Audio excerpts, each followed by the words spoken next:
Mae'n hawdd iawn dweud nad yw pobl ifanc yng Nghymru yn gwybod am wleidyddiaeth neu nad oes ots ganddyn amdani, ond dyw'r gwirionedd ddim mor ddu a gwyn â hynny. Felly mae Cynulliad Cenedlaethol Cymru wedi bod ar daith o amgylch y wlad i ddarganfod beth yn union yw barn y genhedlaeth nesaf am ddemocratiaeth a phleidleisio. Yn y Drenewydd, fe wnaeth y Llywydd, yr Arglwydd Dafydd Elis-Thomas, gyfarfod â grŵp o fyfyrwyr o ysgol uwchradd y Drenewydd i drafod refferendwm ac etholiad y Cynulliad, sy'n cael ei cynnal cyn bo hir. Fe wnaethon nhw drafod a fyddant yn pleidleisio, a fyddant yn gwybod digon i gael barn, ac a ddylai fod mwy o ffyrdd i pleidleisio, efallai drwy ddefnyddio technoleg ar-lein neu ar ffonau symudol.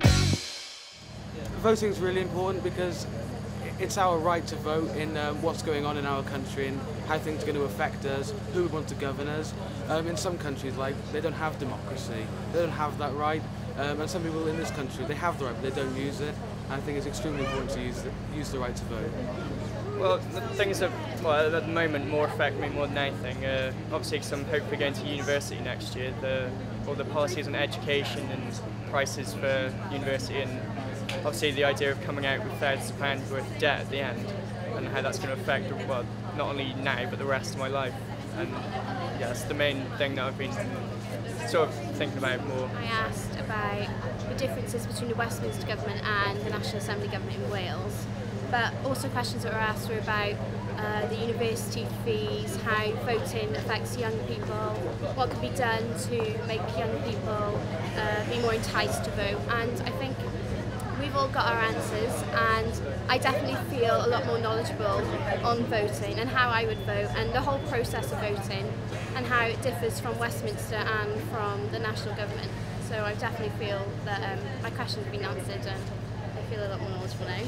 Roedd hyn yn golygu bod gan y Llywydd rai cwestiynau digon anodd i'w hateb. Wel, dwi wedi cael argraff arbennig iawn o'r myfyrwyr yma bod nhw mor feddylgar, mor ystyriol ynglyn â i cyfrifoldeb y bleidleisio.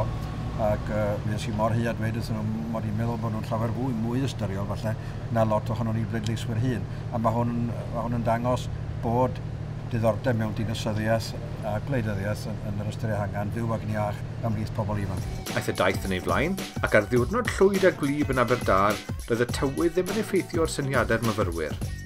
Mae'n bwysig i bleidleisio oherwydd mae'n cael effaith ar pob agwedd o fywyd ni, a hefyd fy llais fi sy'n cael ei glywed ar draws Gymru ac i'r Llywodraeth yng Nghaerdydd, felly mae'n bwysig iawn. Wnaethon ni siarad am sut i rhoi mwy gwybodaeth i pobl ifanc am beth i pleidleisio am a sut i wneud e. Does dim llawer o amser cyn y bydd pobl Cymru yn pleidleisio yn y refferendwm ar bwerau deddfu ehangach ar y 3 o Fawrth. Bydd cyfle i chi pleidleisio eto ar y 5 o Fai yn etholiad y Cynulliad, pan fydd hefyd refferendwm ar sut mae aelodau seneddol yn cael ei hethol. I gael gwybod sut fydd y pleidleisio hyn yn effeithio arnoch, ac i gael mwy o wybodaeth, ewch i'n gwefan www.pleidleisiwch2011.org.